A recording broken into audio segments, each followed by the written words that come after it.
Today marks the 36th anniversary for Castlevania, and I thought what better way to do this than to celebrate by playing the Anniversary Collection. And I think for today we're gonna go ahead and stream the first game, where it all started. Yes, sir. I reckon we'll be able to beat this within, like, an hour. Maybe less, I don't know. This game is pretty short.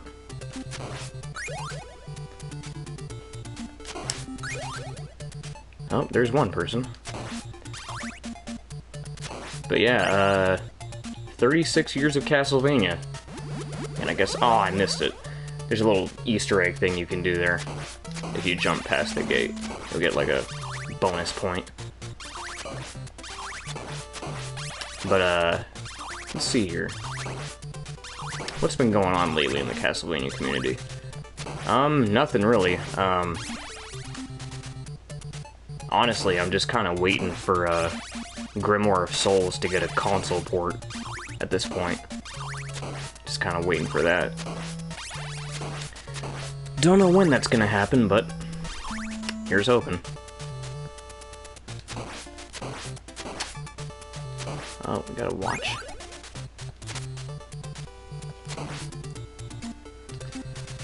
Been doing a lot of artwork, as usual.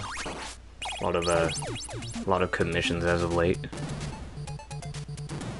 Had a really big one come in because I had to do I had to redraw a banner for the Castlevania Harmony of Despair Unity HD project, which is like a PC port of Harmony of Despair because, you know, there isn't one. So there's like a bunch of fans who've been making like this project. It's a decade-long project. It's old. Of trying to put Harmony of Despair on PC. And so they commissioned me to be like, hey, you want to go ahead and redraw the banner in your Ayami Kojima style? I'm like, yeah, sure, I'll go ahead and do that. So I had to draw like 12 characters for that. No, it was 11. 11 characters. What else? Ah, I can't believe that hit me. What else, though?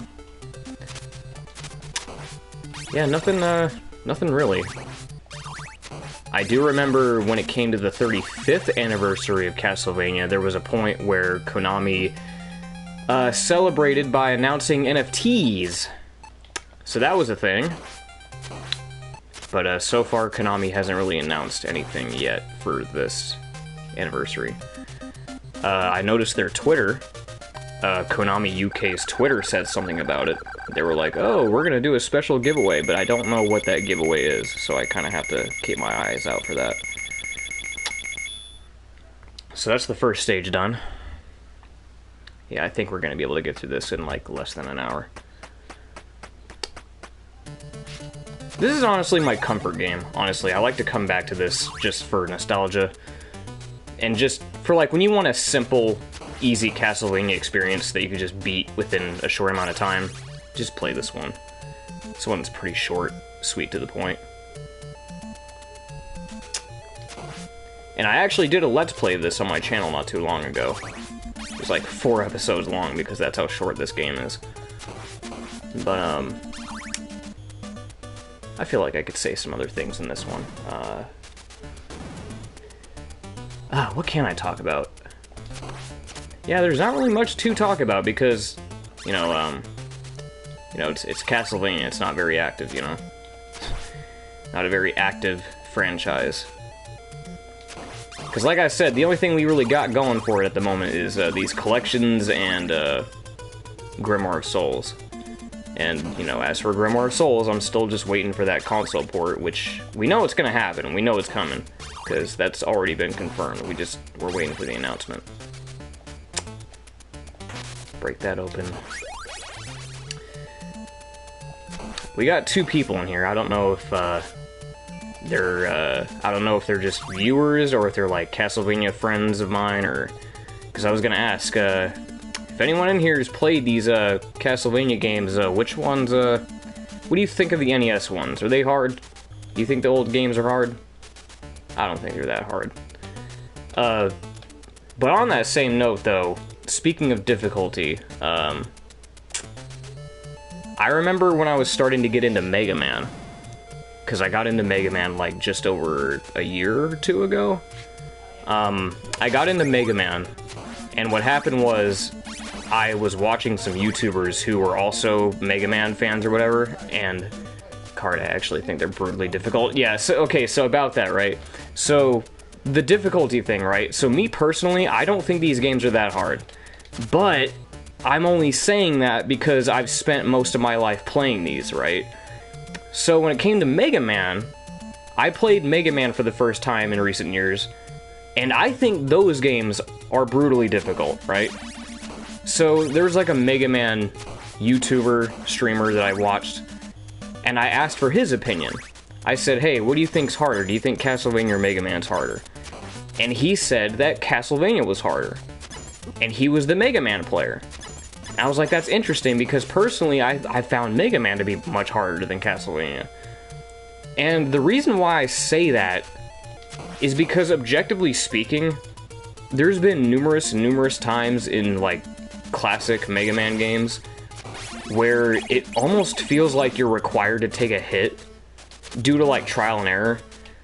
Like, there's times where enemies will pop up from, like, a crevice where you have to jump over. That doesn't happen in Castlevania.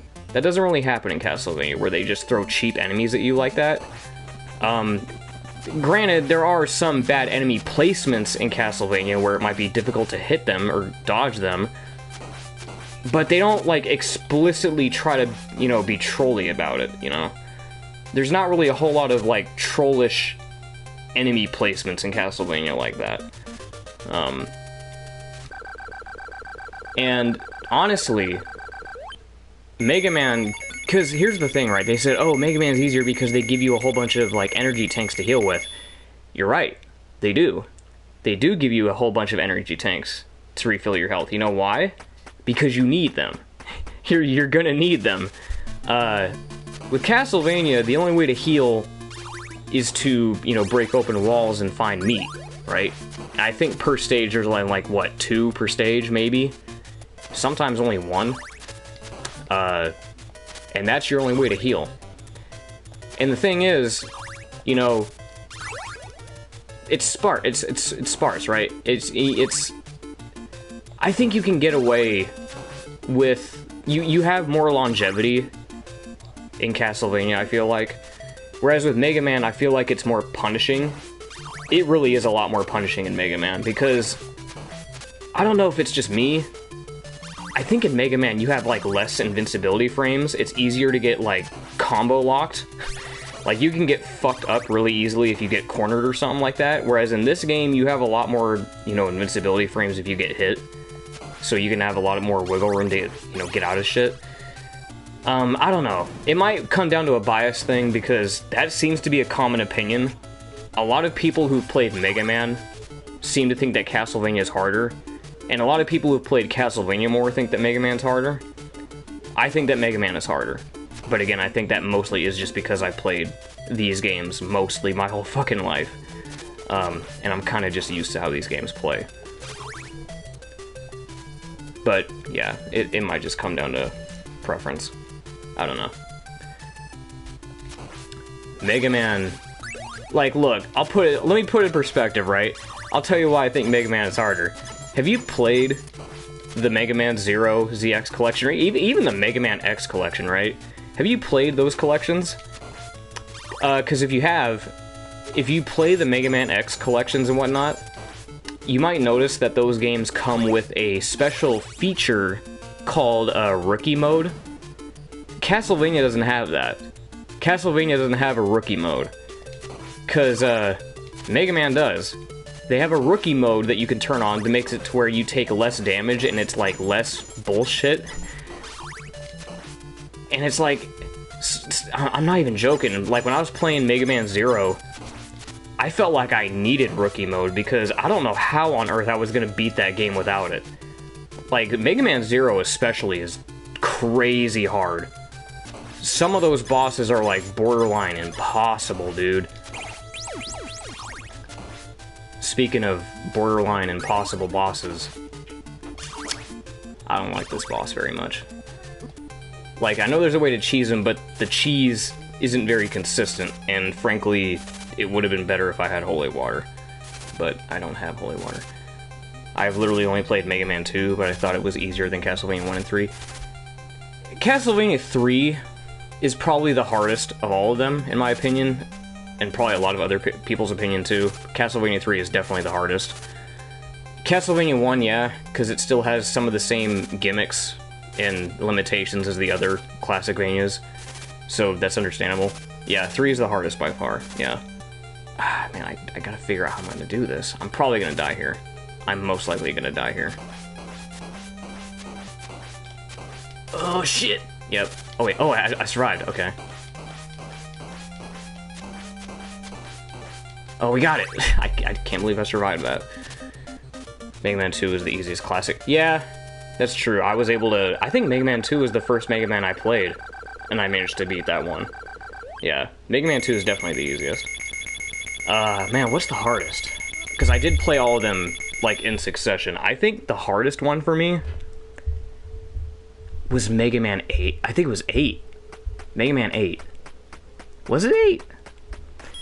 I'm trying to think, because one of those... I think it was Mega Man 7 or 8. 7 or 8 had the cheap Wily boss fight that's damn near impossible to, like, beat. So much so that even speedrunners don't manage to dodge all of his attacks consistently. That's how bullshit it is. 8 has Frostman. Oh yeah, it does. I think Mega Man 8 might be the hardest, from what I can remember. From my experience, at least. Okay, yeah, 7. 7 was the one I was thinking of, yeah. 7 was the one that had the ridiculous Wily boss that has the cheapest moveset that even speedrunners struggle to deal with. When I found that out, I was like, bro, are you serious? Not even speedrunners have a consistent method of dodging him? That's crazy, dude. Oh, man, yeah. Mega Man 7 was the one I was thinking of.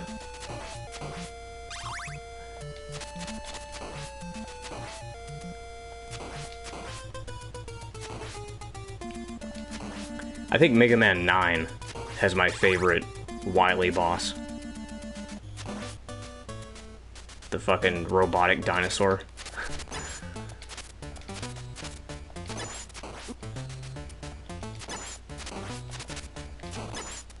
Yeah, there we go.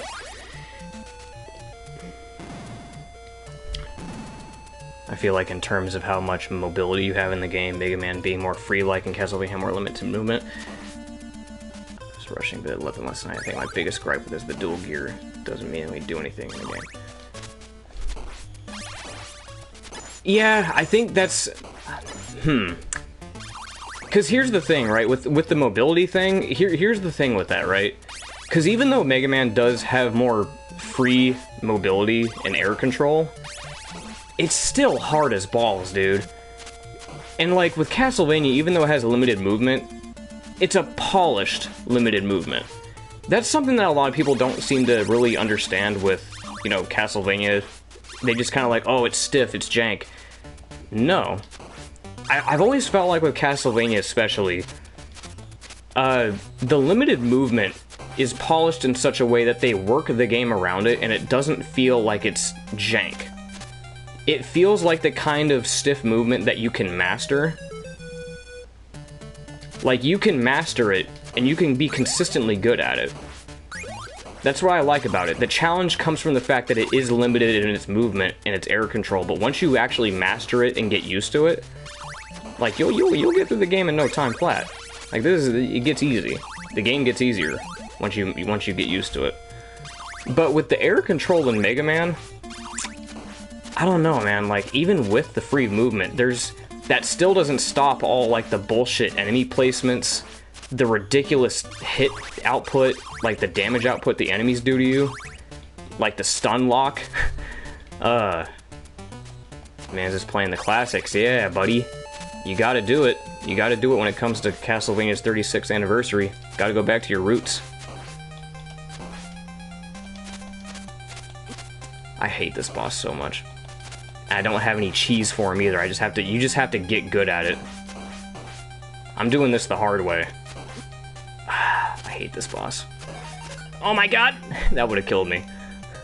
Now that I think of it, if you include Haunted Castle as a Castlevania, yeah, Haunted Castle is actually the hardest. If you're counting Haunted Castle as the Castlevania game, Haunted Castle is definitely the hardest in the series. I haven't even beaten that one. Granted, the only Castlevanias that I've beaten are Dracula X and Chronicles. It's Super Castlevania 4, so me just me being bad. Yeah, this boss wasn't so bad if it weren't for Igor. Yeah, that's what makes it tough, is that you can't even kill him either. You can only stun him. You just really have to get good at it. Okay, so now that I have the holy water, I'm gonna hold on to this for dear life, because you already know what's gonna happen from here. You know why I need this.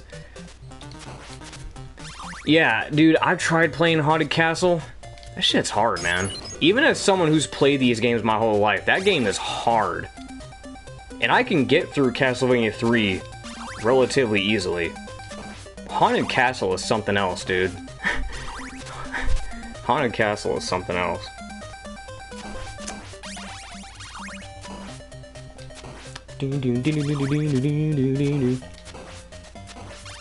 I actually got the last stage, but had to cheat. I don't blame you. I don't blame anybody that has to cheat on that game.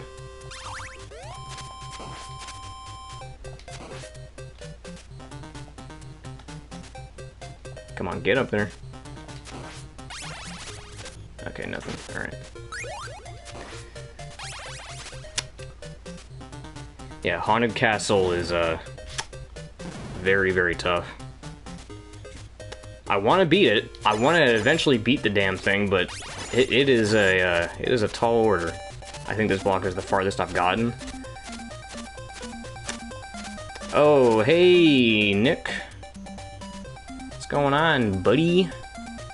Yeah, it's the 36th anniversary of Castlevania, so I had to, you know, I had to celebrate. What are we all doing today? Music go... Yeah, it does. A lot of iconic tracks are in Haunted Castle. Lots of really good classic tracks. You're well? Awesome, awesome, awesome, awesome, awesome. This block is the far... Yeah, so... Yeah, this block is hard. I remember when I first played this, back when I was like a teenager. Yeah, I died plenty of times on this stage. Not much, how are you? Yeah, I'm good. Just thought I'd start streaming again. I need to start streaming more consistently, actually, because I've been trying to make more of an effort. I need to get myself a headset, because I'm using this, desk microphone, you know, like the ones that have, like, a tripod on it. I don't know if I like the sound quality on it. I might have to get a headset to sound more consistent. The only good thing about that game was the music. Yeah, Cross Your Heart and Devil's Lullaby. A lot of classic songs on there. A lot of them, yeah. And that's really the only thing about it. I like the whip sound effect, too, because it actually sounds like a whip. I like when Castlevania games actually go through the effort of making it sound like an authentic whip. Because that's part of the appeal for me. Like, ever since day one, what got me to become a Castlevania fan in the first place was because I took a liking to how they used whips as weapons. And so I've always been a fan of the whip-based combat. So I like it when these games go through the effort of making it feel like an authentic whip that you're using. So the sound design really plays a part in that. Half of Julius's theme is the stage you're playing right now. Yeah, you're right. Yep.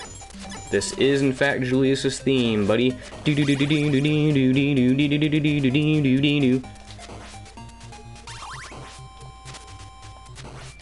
Got these fucking blood skeletons here. Alright. So we still got the holy water. We are ready to go. Now, here's the infamous hallway that everyone and their mother has an issue with, but I don't. Like, even when I first played this game, I was able to put together how to tackle this room. This room is not that bad, I'm gonna be honest with you. AVGN makes it out a lot harder than it is because of that fucking graph he showed.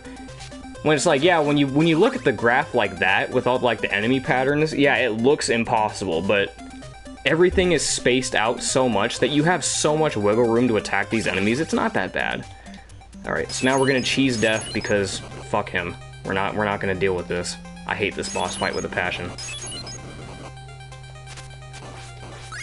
Ah, we got the 3. Oh my god! Ugh. I hate this boss so bad. Please don't die with the holy water. We got the cheese for a reason. Don't die with it. Don't die with the cheese, man. You died with the cheese! I cannot believe I let that happen. I died with the cheese. I died with the cheese method, man. I do not deserve to call myself a fucking Castlevania fan anymore. I died with the fucking cheese method in hand, and I lost it. How does that happen? Yeah, Death is easily the worst boss in this game. By far. Those sickles of his, man. Even with the cheese in hand, I fucked it up. Those sickles, man. Actually, you know what? I can understand why this room would be infamous is because it's right before Death, and Death himself is already a tough boss. So you have to retain as much health as you possibly can from this room before you make it there. So I can understand why this room gets a lot of grief, but yeah.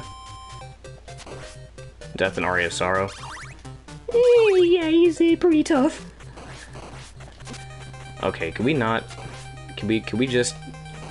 I hate this. I hate this. These fucking sick... There's not really a good angle to hit these from. I hate this. I hate this so bad. There's never a good angle to hit those.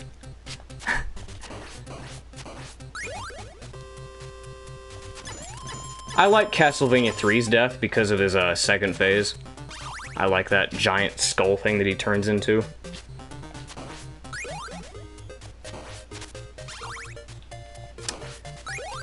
Man, don't...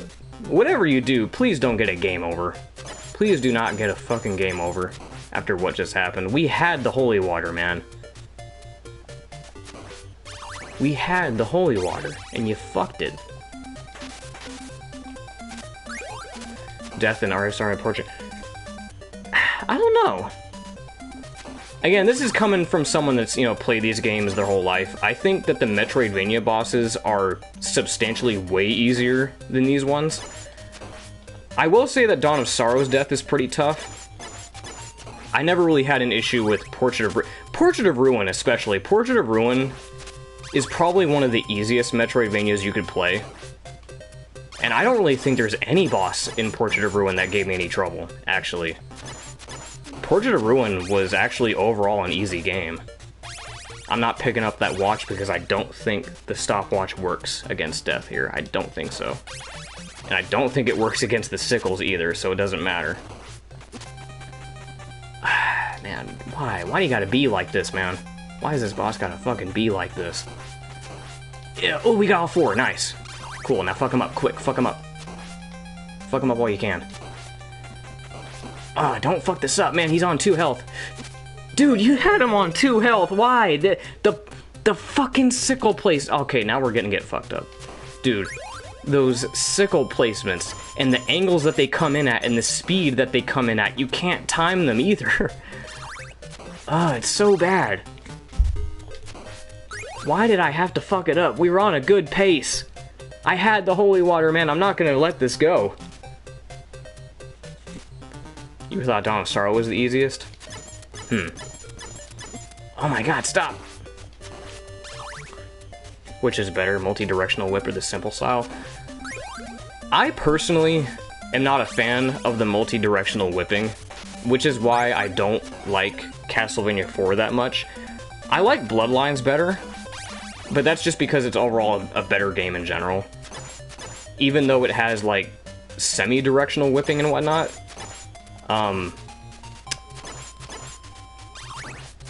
I just think that multi-directional whipping takes away a lot of the challenge, because like, I'll give you an example, right? A lot of the challenge and satisfaction from these classic games comes from the fact that you only have one direction to whip in. And a lot of the challenge comes from the fact that you have to choreograph and you have to really pay attention to enemies' attack patterns and time when is a good opportunity to attack them. You have to look for windows to attack, right? So let's say you have... Okay, I'm gonna die here. I did not have enough health to come in. So let's say you have, like, an enemy on that platform up there, like that skeleton up there, right? If I had multi-directional whipping right now, I could just jump up there and hit him. Would you do a permadeath? What, like a permadeath as if, like, if I died once, I'd have to restart the game? I could probably do that. If I was cocky enough, I could probably do that as a challenge at one point. Another challenge I'd want to do, I've been trying to think about this too. I want to do a no upgrade challenge where you just do the game with the leather whip and not pick up any upgrades. The reason why that's hard though is because if you don't pick up any upgrades, almost every single candle that you whip is going to drop an upgrade. And the thing about that is that you want hearts. But you can't get hearts if all the candles keep dropping upgrades, and it becomes very difficult. So it's almost like a two-way challenge because not only do you have to use your whip, but you're also kind of fucked when it comes to sub-weapons too. So that's a challenge that I want to try at some point, is trying to do it without the upgrades. That's going to be a really hard challenge though. Okay, dude, why do I always get fucked on that one sickle that always comes from above me? Every time. Okay, oh, why'd you have to land on me? Alright, last life, here we go, before we have to start the stage over. Honestly, if we have to start the stage over, I'm not pressed about it because that means we can grab the holy water again. So, it's whatever. Why not both at the same time? Well, that's what I mean. You can do both at the, oh, you mean the permadeath? That's... I don't know. That'd be a tall order. I feel like it's already hard enough doing it without dying. That's a tall order on its own. Get me the fuck out of this place. Get me the fuck out of this stage. Get me the fuck out of this stage. Okay. Getting a little bit too cocky, I've noticed. I'm getting a little bit too cocky in this room. Yo, you fucker, you said something and it bit you. I remember seeing the one button run of Super 4 where the player just tried jump, whip, and sub weapon on one button. What?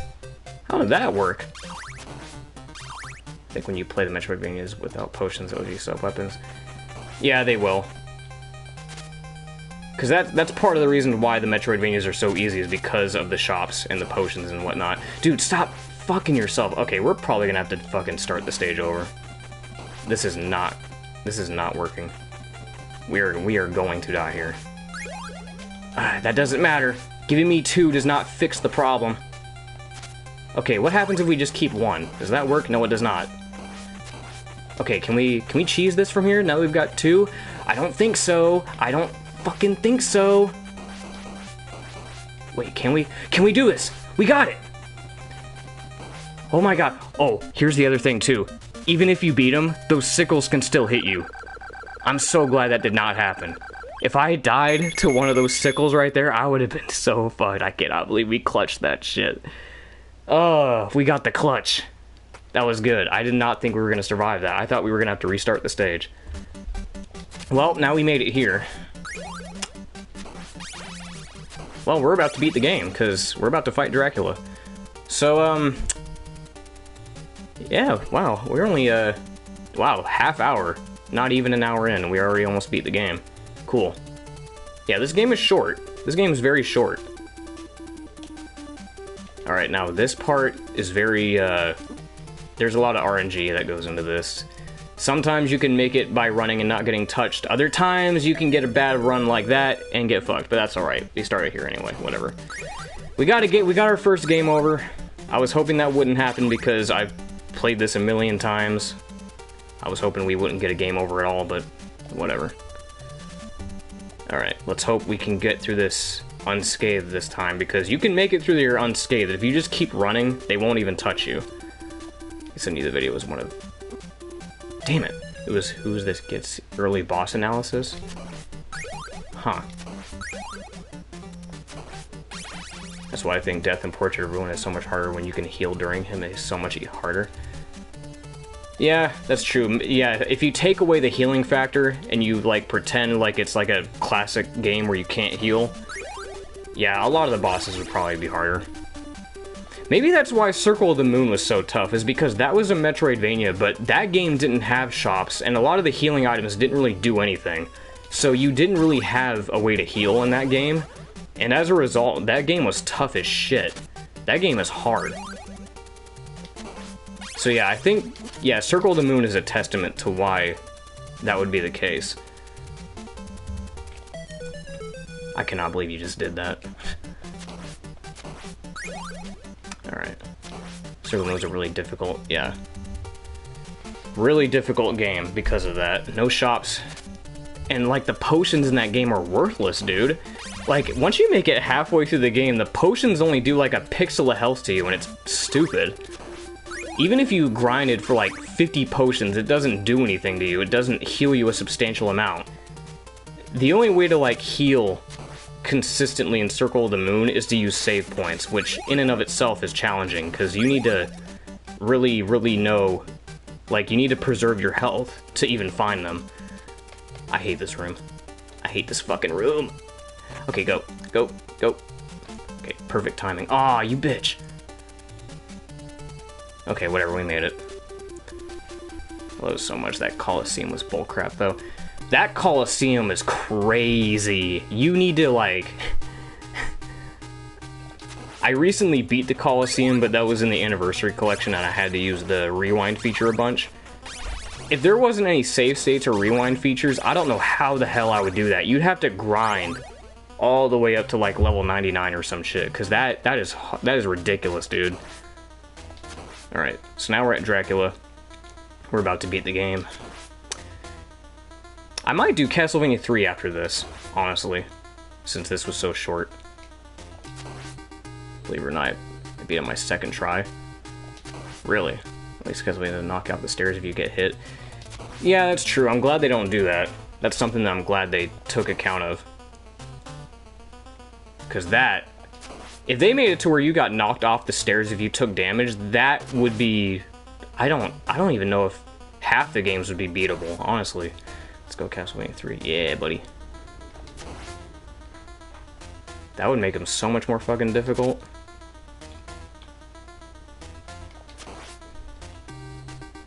I hate this boss because sometimes he'll teleport right on top of you.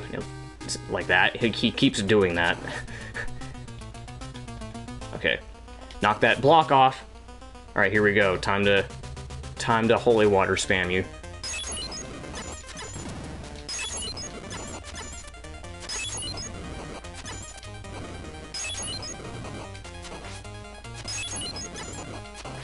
Fucking Cookie Monster looking bitch. Do you not like Simon's Quest? I like Simon's Quest. I do like Simon's Quest, actually, but the reason why I'm skipping that one is because I frankly don't know it well enough to, like, know where I'm going. It's an enjoyable game. I've beaten it a few times, but even after beating it a few times, I still don't... I'm not confident in my ability to know where I'm going. Like, to do a stream of it. I would literally have to bust out a guide to look up where I'm going. Because the map system in that game is just all kinds of funky, and I don't always know where I'm going or what to do next. It's a cryptic game. It's infamous for that reason. It's infamously cryptic. Well, we beat the game. We beat Castlevania 1 in 34 minutes. That's dope. But which Castlevania 3? I'm playing the Japanese version. I love that music. The music is way better. And usually I'm not a stickler about, you know, which versions are better. You know, but the fucking Japanese version of Castlevania 3, I can't pass up that music. The music is way better in that one. So I think we're gonna do the Japanese version of 3.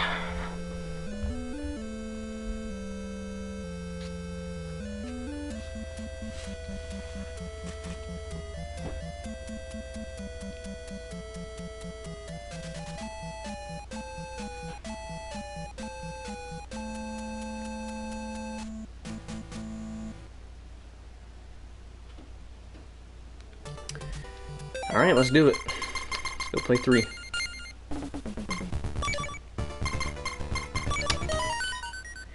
Aquarius in the American version? Yeah.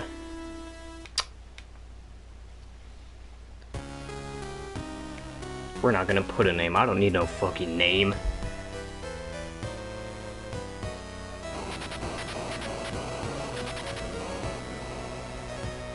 Simon's Quest remake would be interesting. I've actually thought about that.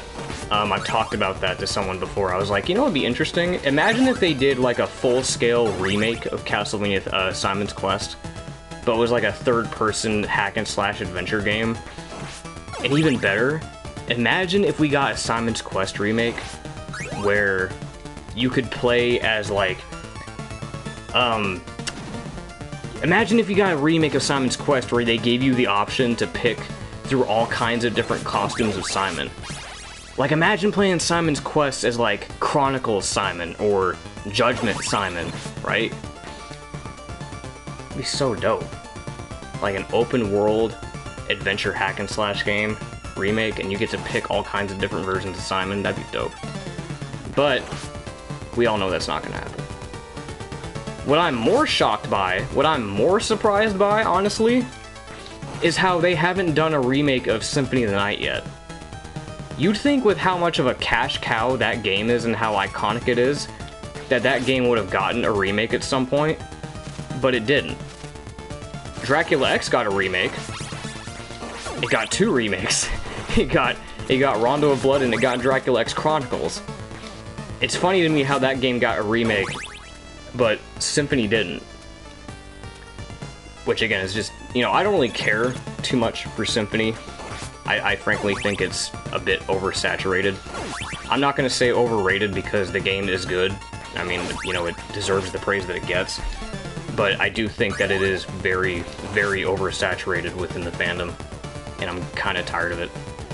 Because there are other fucking games in the series that are actually better than that one. Because it's cheaper to have people port it by regardless.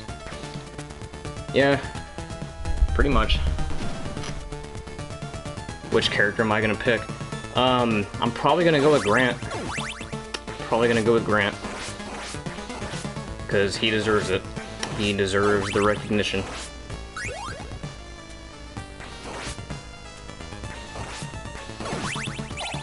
Wait, was Rondo the remake? I can't remember. I thought Dracula X came first, didn't it? I might have to look at that again, because from what I kept hearing over the years was that Rondo was the remake. That's my favorite. Yeah, that seems to be the common opinion, is that, you know, that's not the first time I'm hearing it. Symphony of the Night recently in the PSP version. I think the game is still as good as it is. I prefer the PSP version, aka the, you know, the updated versions, you know, because I do like the new dub. And, you know, I know that, you know, it's a subjective thing, you know, what people have their preferences for. But, look, objectively speaking, I don't care what anybody says, like, the new dub is better, objectively. From a voice acting and execution standpoint, it is better. Symphony of the Night is not meant to be a comedy, right? So, when I'm listening to cutscenes and dialogue, and my friends or whatever is, like, laughing and smirking at a cutscene because, you know, the voice actors are being so cheesy and campy, it's not a good sign, you know. I don't think that was the intention. I don't think the intention was to make the audience laugh and giggle at your performance. So from an objective standpoint, I do think the new dub is better. And, like, yeah, people have their own opinions and whatnot. Oh, so Rondo did come first. Okay. I mean, I guess that makes sense because, frankly, the Super Nintendo version has a lot more going on with it in terms of, like, graphics and limitations. I think it has more going on with it. Rondo felt more stiff.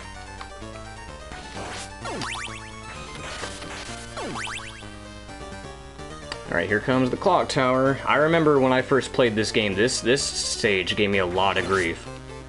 This stage gave me a lot of grief when I was younger.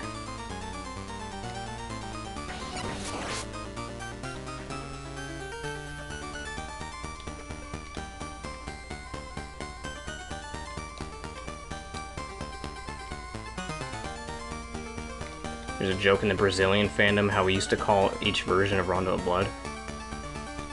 What's the joke?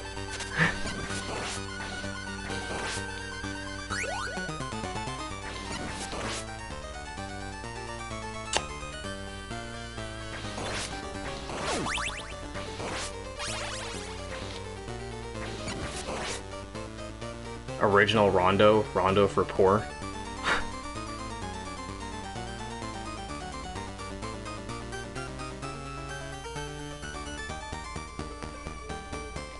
Have I beaten this one? Yeah, I've beaten this one a few times.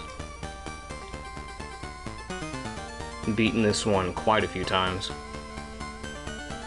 Even more so recently. I think a few months ago, I was doing like a huge binge run of all these games and trying to beat them consecutively.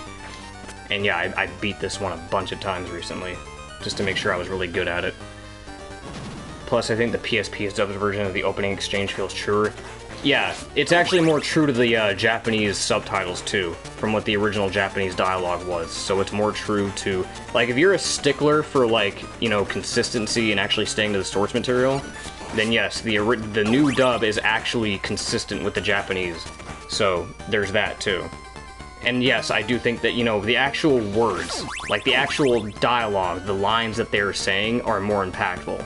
Like, it's not just the voice performances, it's actually the writing. The writing actually sounds better, too, so there's that. Like, I'm always gonna prefer, you know, ha, mankind, a cesspit of hatred and lies, you know, over what is a man, a miserable little pile of secrets, you know, that I'm always gonna prefer the other one.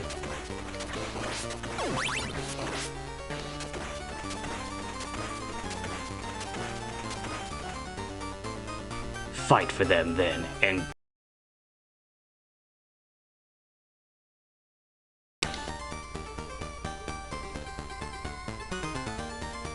Perhaps the same could be said of all religions.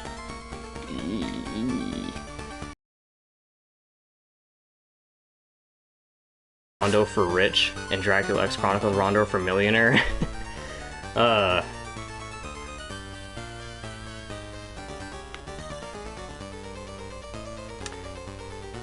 Alright, I'm probably gonna be in the minority when I say this, but the only thing that I don't like about the new dub... Well, actually, there's two things. I don't like how the new dub... And it's not any fault of its own, I think it came down to, like, licensing issues. Was how the new versions of Symphony of the Night got rid, because it's, like, jazzy, and it has this weird, like, romantic feel to it. I like the song, though. It's a nice little, easy listening song. Fits the tone at the end of the game, I think. But I know why some people don't like it. But they replaced it with Mournful Serenade, which is a good song, but I still prefer I Am the Wind. But the other thing that I don't like about the dub is Yuri Lowenthal as Alucard. But only because, you know, all I hear from him is Sasuke Uchiha. That's all I'm hearing out of him. So when I hear Alucard being voiced by him, he's just doing his Sasuke voice, and I'm like, bro, it's just Sasuke, and frankly, I don't like Sasuke that much. I've never liked Sasuke as a character, so when I hear that voice coming out of him, I'm like, ugh, he's so annoying. Well, we're fighting Grant as a yellow demon creature, which I've done artwork for, too. Bitch. Yuri's only voices are Sasuke and Jasper Bat Jr. Yeah. I mean, there was one performance that I liked of his, and that was his role as Patroclus in Soul Calibur 5. I didn't even know that was him for a long time. I didn't even recognize that was him because he actually did something different for once. He actually tried to change up his vocal range for that role. So I was surprised. I hate that when you game over in this game, you just start from the very beginning of the stage during the final boss. Yeah, that was very intimidating to me when I was younger, because when I tried to beat this when I was a kid, I was like, man, yeah, I'm gonna take Grant with me, come on. That intimidated me because not only did Dracula have 3 phases, but you had to beat them all, you know, in one sitting. Otherwise, if you died, you'd have to start from the beginning. That was crazy. So it's like...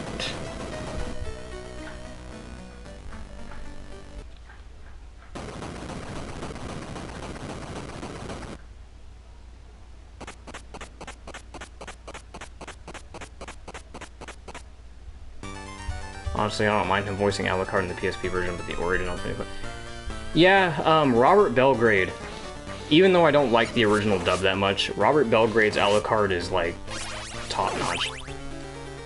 Alucard with a deep voice is pretty cool.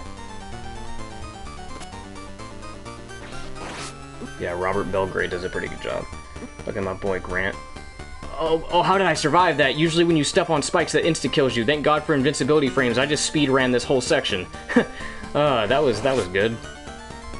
Thanks for the damage boost in speed-running that whole section and somehow surviving the spikes. That was good.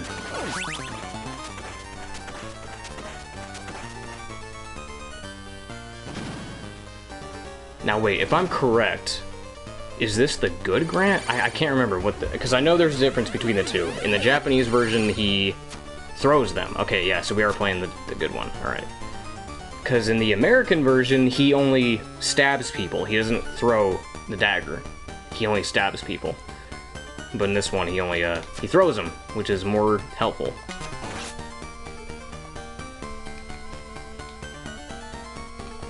Bitch. Alright. You have to miss speedrun strats, yeah, buddy.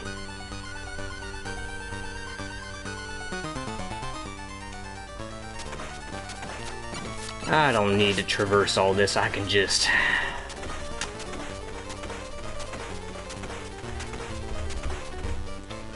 I've come to put an end to this. I will not. I'm interested in this. Alright, there was this fan remake. I've heard about it. Actually, I think I downloaded it too. I think I actually downloaded it some time ago. I didn't make it very far because it's like, eh. Isn't the range of the melee dagger like... It's not very big, no. That's why I don't like playing as Grant in the American version, because the distance in which you can stab enemies is so pitiful that it's not reliable at all. I do not like playing as Grant in the American version. Alright, what do we do here? Just keep dropping down. Yep, just gonna keep dropping down. Oh, hold up. I don't want to risk that. Oh shit! Okay. I just didn't want to risk where that drop-off is gonna go. And it looks like we're at the end. Coolio.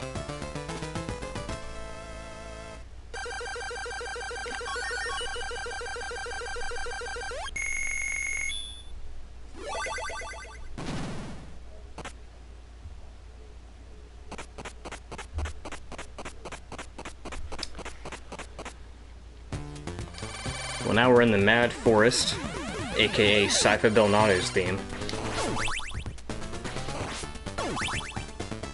And we have giant enemy owls.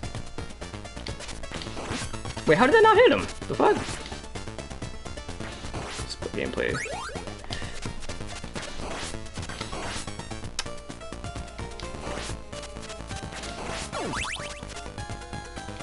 Oh, jeez. Man, you make quick work of this stage. That's what happens when you're, a Castlevania veteran, my guy. Says the guy that fucking almost got a game over. Well, no, I did get a game over in Castlevania 1. that died to death when I had a cheese method, when I had the holy water, and I still died against him. That was not good.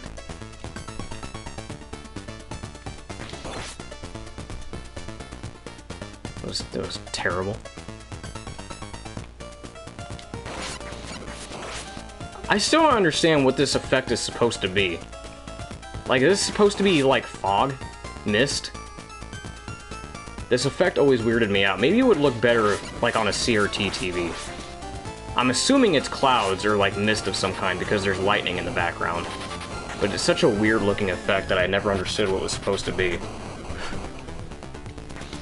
Yeah, that sounds about right. It's just weird the way they colored it. It probably looked better on a CRT. Part of me wants to go down.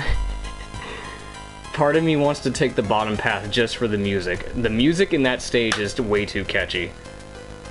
But I don't want to do that because I don't like Alucard's path very much. I'm not taking Alucard's path. Not because it's hard, but because there's a section in Alucard's path that is very annoying and tedious because there's this section where you have to wait for blocks to fall down. I hate that shit. I'm not doing that. So, sorry Alucard, but I'm not taking your path, buddy. We're not gonna rescue Alucard. It's not worth it. I'm not doing it.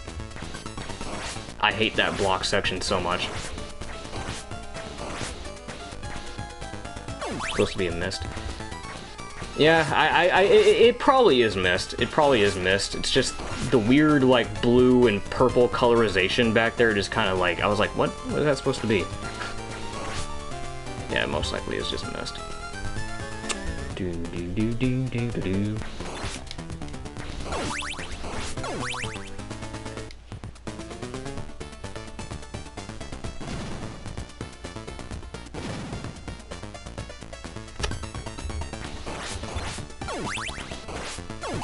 Spiders. Oh, another spider. Which is your favorite Classicvania? Honestly, it's a tie between the first one and Adventure Rebirth. Bloodlines probably being the third one. I like Bloodlines a lot. But I think the first one and Adventure Rebirth are probably tied. I like to replay Castlevania 1 a lot because of how short and simple it is. Let me see, do the clock work against bosses? No, it does not. The clock does not work against bosses. I hate how fucking... I've always hated that.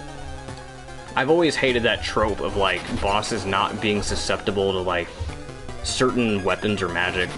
Even happens in Final Fantasy. I hate how that works. It's so dumb. Because it's like, what's the point of me having this shit if it doesn't work? Like, granted, it's like, oh, because you could just cheese them. Well, that's the point. That's why I have the damn thing. Maybe don't program it that way, then we wouldn't have this problem. And plus, being able to keep the sub-weapon is a challenge in and of itself, because sometimes you have to, like, really try your damnedest to keep it. By not dying on your way there. So, fuck these developers. Ah, down to 1 health and I win.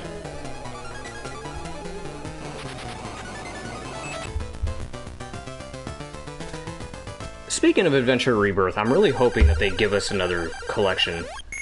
My theory, and I've been saying this on Twitter a bunch, is that I think they're gonna do a Rebirth collection with, like, Contra Rebirth, Gradius Rebirth, and Castlevania Rebirth.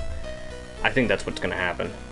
I'd love to play status build in BBS3 if it weren't for the fact that they were only useful against mobs.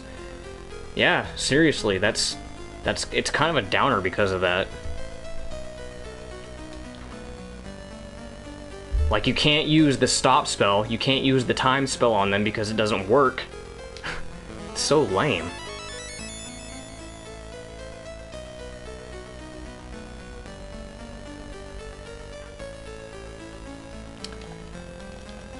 Well, sorry, Grant. So what are your expectations on Nocturne? Yeah, about the same expectations that I had when the Netflix show was announced. I'm not having good feelings for it. And I don't think it's going to be any better, considering that they still got the same people on it. It's still made by the same studio. I'm not looking forward to what they're going to do to Richter and Maria. I am curious about the whole French Revolution thing, about how the stories are going to be handled, because I don't know, because the ending of the show made it seem like there was, like, closure with Dracula and Lisa, and, like, he was, like, in hell or some shit. And it seemed like a totally different route than what Castlevania itself would take. So I am curious if they are going to bring back Dracula, because Shaft... We know Shaft is probably going to be in there. We know Shaft has to be the antagonist, because he was the antagonist of, you know, the original. So, there's probably going to be some hijinks with Shaft. Interested to see how that goes. But 90%, I'm like 90% sure it's going to be the same quality, mediocre, dog shit quality that Netflixvania was. So I don't really have good thoughts about it. They're just going to make everyone swear. They're just going to make, you know, piss-poor attempts at humor. They're just going to completely miss the point of the source material. I expect the French Revolution arc to be handled with the same care. Emptying a garbage truck? Yeah, pretty much.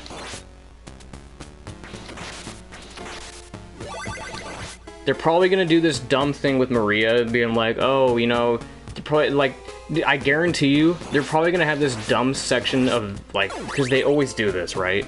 They're gonna have this dumb moment where Maria is gonna defend herself, and Richter's gonna have that dumb look on his face, like, what? Women can defend themselves? And Maria's gonna be like, what? You don't think a girl can defend herself? And what? It's gonna be so dumb. It was already confirmed that the writers isn't gonna be this, won't be the same. Grant, I understand where you're coming from.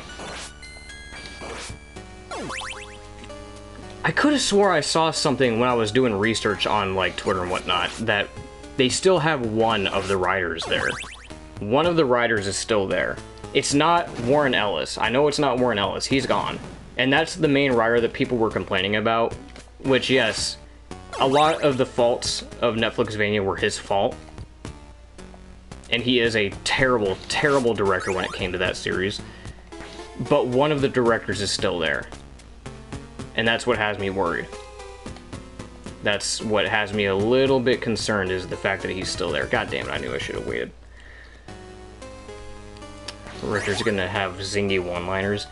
Not only is he gonna have zingy one-liners, he's gonna be throwing F-bombs around constantly, I bet. Just like everyone else was in the show. Everyone's gonna be throwing around F-bombs like it's going out of style. Whew, I can't believe I got that. That was pixel perfect. Oh, don't make me think about that. This sounds nuts. Yeah, it's most likely what's going to happen, and the fact that the Dietz brothers... Yeah, that's what I'm saying. Yes, that's what I was going to say, the Dietz brothers. One of the directors and the Dietz brothers are still on board. That's why I'm still concerned about it, is because if this was made by an entirely different team of writers, I would be like, okay, maybe there's still a chance. But the fact that it's still a successor of the Netflix show that we're talking about, this is a successor to the Netflix show. I don't really have good thoughts about this. My intuition for the show is not looking good.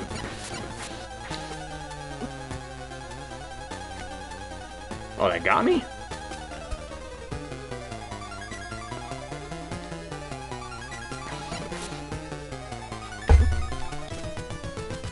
All the Belmonts deserve 3D representation. Yeah, they do. It'd be dope to see Juiced in 3D. It'd be dope to see Christopher in 3D.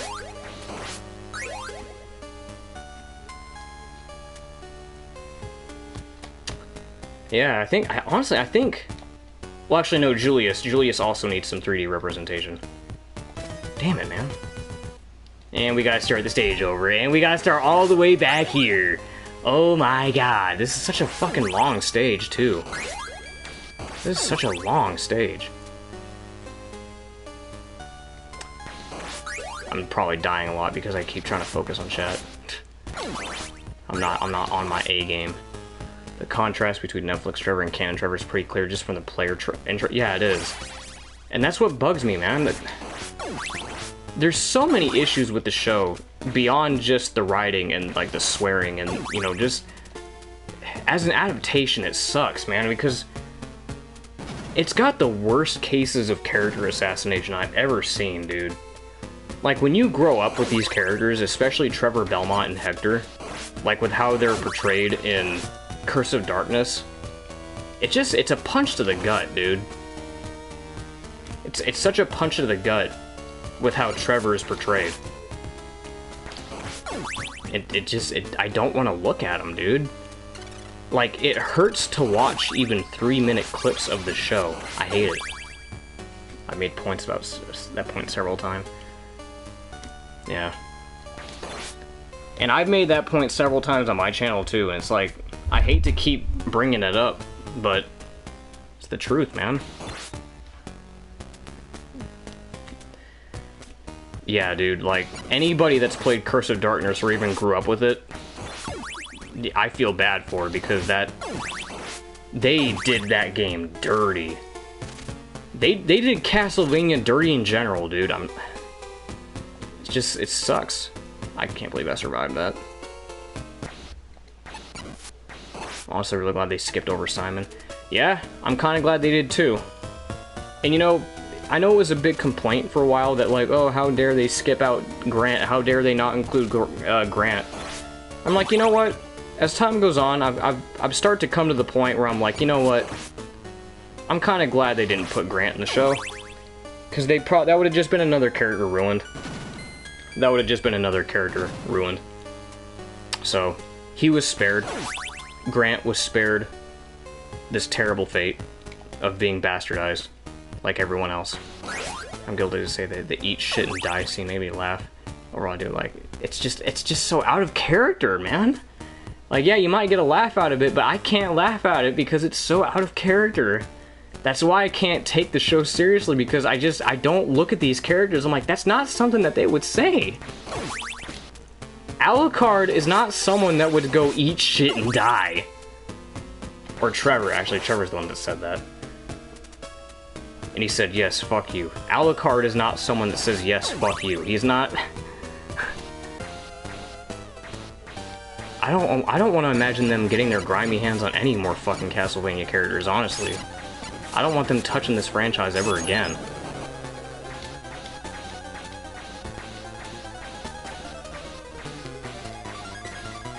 Oh wait, this is one of those mid-bosses.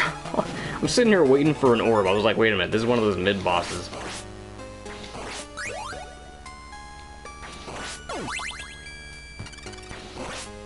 Yeah, Grant did dodge a cannonball. He dodged it big time. I'm also kind of glad that they didn't adapt Lament of Innocence either, because if they did, that would be it for me. I don't even want to know how they would handle the dynamic between Leon and Matthias. I don't want to imagine that. I really don't. They would make Leon a hot-headed loudmouth, and they would make Matthias, you know, the stoic, silent one like Alucard is, and completely miss the point of what their characters were supposed to be, like they keep doing constantly. They miss the point of Castlevania in general by having this whole stupid religion bad narrative, because that's not... Anybody that's played Castlevania knows that they don't tout that stupid religion bad nonsense. If anything, they hype it up. They try to advocate for religion in these games, if anything. Because, like, I don't know if you guys know this, but did you know that all of the Belmonts are Christian? And they rely on holy imagery a lot? Did you know that they use crosses? And one of their signature moves is Grand Cross? Hello? Apparently not. Apparently that's something that just, like, flew right over their head. Apparently.